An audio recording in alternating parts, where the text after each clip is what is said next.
आपको भी गुस्सा आ रहा हो कि मोदी ने अपने बजट में इनकम टैक्स पर कोई राहत क्यों नहीं दी, क्योंकि मोदी के हर कदम पर देश की जनता को भड़काने वाले विरोधियों का खेल तो यहां भी शुरू हो चुका है।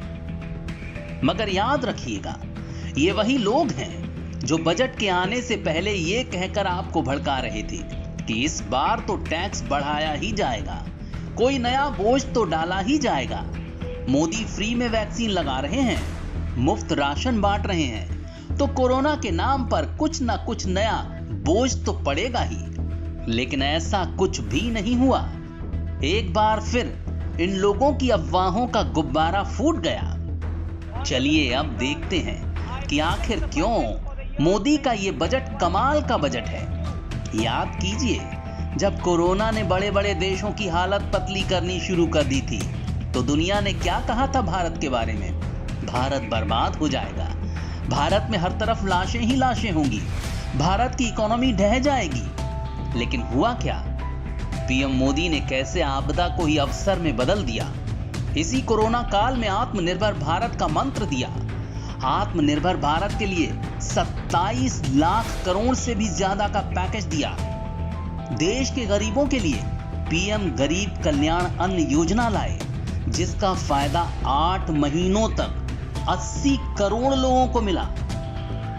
आप अंदाजा लगाइए, बीते साल की सरकार की आय में लगभग 5 से 6 लाख करोड़ की कमी भी आई है। ऐसे में अगर कोई और सरकार होती तो क्या करती?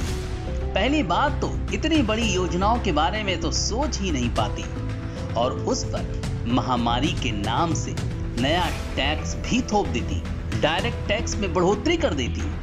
लेकिन मोदी सरकार ने ना तो कोई नया टैक्स थोपा, ना कोई कोविड टैक्स सरचार्ज लगाया, ना कोई वेल्थ टैक्स, और ना ही डायरेक्ट टैक्स यानी इनकम टैक्स में किसी तरह की कोई बढ़ोतरी की।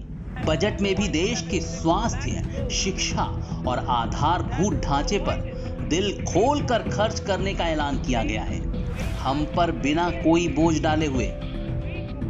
अगर आप टैक्स सीमा में छूट की बढ़ोतरी का रोना रो रहे हैं कुछ मीडिया चैनलों और विरोधी दलों के बहकाने पर, तो आपको बता दें, देश के आजाद होने से 2014 तक के 67 सालों में ये पार्टियां खुद छूट सीमा को सिर्फ 2.5 लाख तक ही पहुंचा पाई, जबकि 2014 से आज तक यानी 7 सालों से भी कम वक्त में डायरेक्ट टैक्स के पुनर्गठन से 7.5 लाख तक की आय वाले भी इसका फायदा उठा पा रहे हैं। इसीलिए जनाब, छाती मत पीटिएगा, गर्व कीजिएगा, गर्व। आपके पास ऐसी सरकार है जो विपत्ति के वक्त आपकी दिल खोलकर सहायता भी कर रही है, और जब बजट का वक्त आता है तो आपके ऊपर किसी तरह का बोझ भी नहीं लाद रही है।